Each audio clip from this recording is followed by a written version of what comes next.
산불 확산을 막기 위해 산림청은 4년 전부터 산의 나무를 정리하는 숲 가꾸기 사업을 확대하고 있는데요. 영덕군에서 이 숲 가꾸기 사업에 100억 원이 넘게 투입됐는데 상당 부분 부적정하게 집행된 것으로 드러났습니다. 문다혜 기자입니다. 산불 예방 숲 가꾸기 사업. 산불 피해를 최소화하기 위해 지난 2021년부터 추진한 산림청의 핵심 사업입니다. 주로 빽빽하게 자란 나무를 속아내 숲의 밀도를 낮추는 방식으로 이뤄집니다. 실제 불에 타기 쉬운 소나무 등 침엽수를 줄이고 산불의 연료가 될 수 있는 숯불과 낙엽 등을 제거하면 산불 확산을 늦추는 효과가 있습니다. 때문에 산림청은 해마다 축구장 6,700개에 달하는 2만 헥타르 이상의 산림을 사업지로 선정하고 있습니다.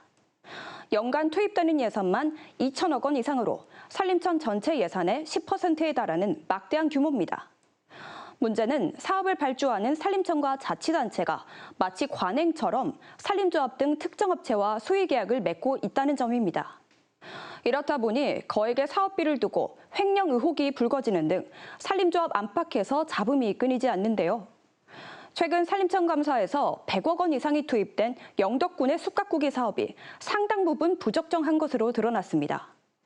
KBS는 지역 산림조합을 둘러싸고 그간 의혹만 무성했던 이른바 산림 카르텔의 실체를 들여다봤습니다. 영덕의 침엽수림 곳곳이 붉게 변했습니다. 재선충병이 돌아 소나무가 말라 죽은 겁니다. 영덕의 재선충 감염목은 최근 3년 새 20배 가까이 늘어난 상황. 산림청은 영덕 재선충병 확산 이유 중 하나로 2023년부터 2년간 이어진 숲 가꾸기 사업을 지목했습니다.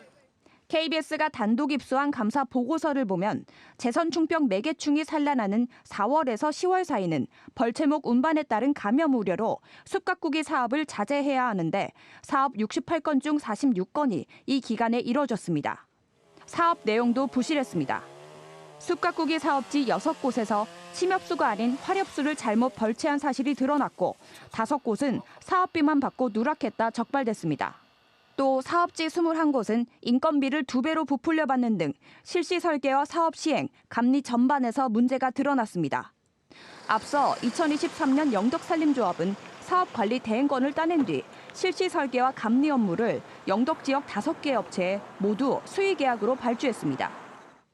그런데 업체 한 곳은 산림조합장의 회사, 다른 곳은 이전 대의원의 회사로 밝혀졌고 나머지 3곳도 조합장 회사의 전 직원들이 운영하는 것으로 드러났습니다.